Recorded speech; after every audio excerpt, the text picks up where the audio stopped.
উপন্যাসের মতন যে দেখা সেই উপন্যাসের নায়িকার স্তব্ধ সূত্র জড়ে, যাকে প্রথম দেখায় সাক্ষাতের মধ্যে উপন্যাসের প্রথম চিত্রায়নের মাঝে দিক নির্দিষ্ট হয়ে উপন্যাসের পাতার উল্টালেই যেমন উপন্যাসের নায়িকা চরিত্র জীবনটা উদ্ভব হয়, তেমনি উপন্যাসের ইতিহাসের বিন্যাস সব কিছু থেকেও আলাদা বিন্যাসের নির্যাসে সাজানো থাকে উপন্যাসের পাতা।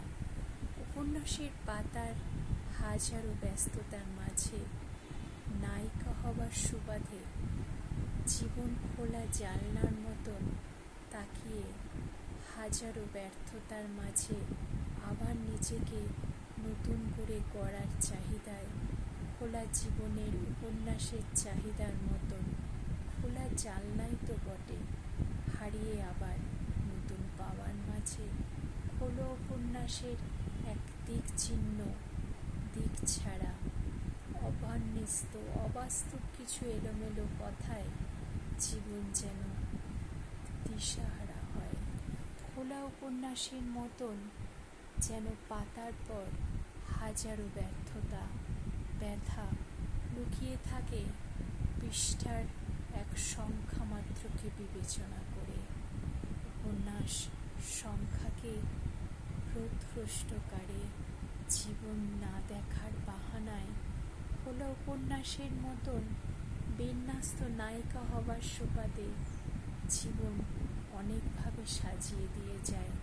বিন্যস্ত আকারে বিন্যস্তভাবে সবার মাঝে থেকেও আলাদা হবার অনুভূতি জীবনকে আরও সজোরে আঘাত করে। খোলা উপন্যাসের মতন প্রত্যন্ত বিকেলে প্রত্যন্ত ধুলো ওঠা ঝড়ের মতো যেন সব কিছু সেই রাত্রে শেষ হয়ে যায়। প্রত্যন্ত আশাগুলো দমিত হয়ে থাকে মনেরই কোনো গহন গভীরে, তবুও আশা জাগে, মানুষ আশা রাখে। উপন্যাসের শেষ পাতার মতন আবার নিজেকে পুনরুজ্জীবিত করে। আশার সঞ্চারকে বাঁচিয়ে রেখে উপন্যাসের খোলা পাতার মতন নির্দিষ্ট ভূমিকায় নির্দিষ্ট চিত্তে একবাল চিত্রে অভিনয় করে যায়। তারও অভিনয় একটা সময়ের পর হয়তো নামজাদা লোকের কাছে পৌঁছাবে।